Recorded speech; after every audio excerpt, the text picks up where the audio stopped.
Alright, let's dive into a story that's equal parts bizarre, heartwarming, and historically fascinating. Imagine this.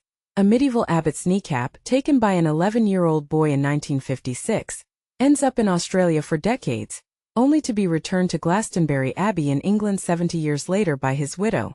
Sounds like the plot of a quirky indie film, right? But it's real, and it's got me thinking about the strange paths history can take. What makes this really interesting is the sheer randomness of it all.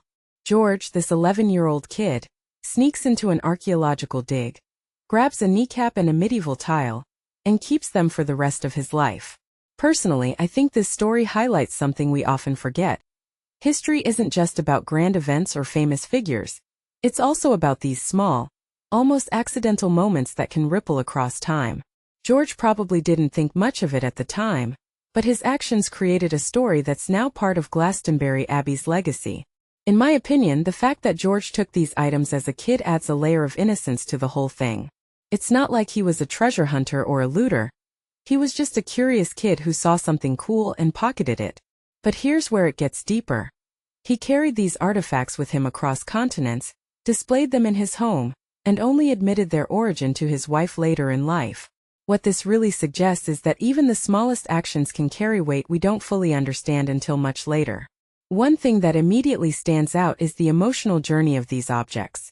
George's widow, after his death, decided to return them to their rightful place. From my perspective, this act of closure is just as significant as the original theft. It's a reminder that history isn't static.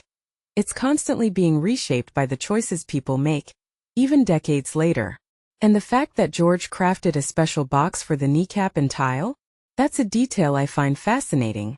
It shows he cared enough to ensure they'd survive the journey back, even if he didn't want to be alive to see it. Now let's talk about the kneecap itself. It's believed to belong to one of three medieval abbots who died between 1250 and 1290, but identifying the exact owner would require reopening the graves. Here's where things get tricky. Lucy Newman from Glastonbury Abbey points out that doing so could disturb valuable archaeology. Personally, I think this raises a deeper question about how we balance historical curiosity with preservation. Is it worth potentially damaging a site just to solve a mystery? In this case, I'd say no. Some questions are better left unanswered if the cost is too high.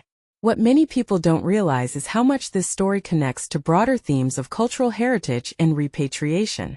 George's actions, though unintentional, mirror the larger issue of artifacts being taken from their original contexts. The fact that the Abbey accepted the return with a sort of amnesty feels significant. It's like they're acknowledging that while taking the items wasn't right, the gesture of returning them is worth something. If you take a step back and think about it, this story becomes a microcosm of how societies grapple with their past. Finally, there's the sheer absurdity of a medieval abbot's kneecap traveling to Australia, a place that didn't even exist in the consciousness of 13th century Europe.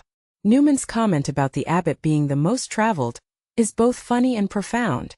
It's a reminder of how interconnected our world has become, even in ways we don't always expect. Personally, I think this story is a beautiful example of how history can surprise us, blending the mundane with the extraordinary. So what's the takeaway here?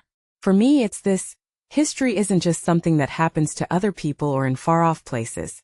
It's happening right now in the choices we make, the things we keep, and the stories we pass on. George's kneecap isn't just a relic. It's a symbol of how even the smallest actions can echo across time.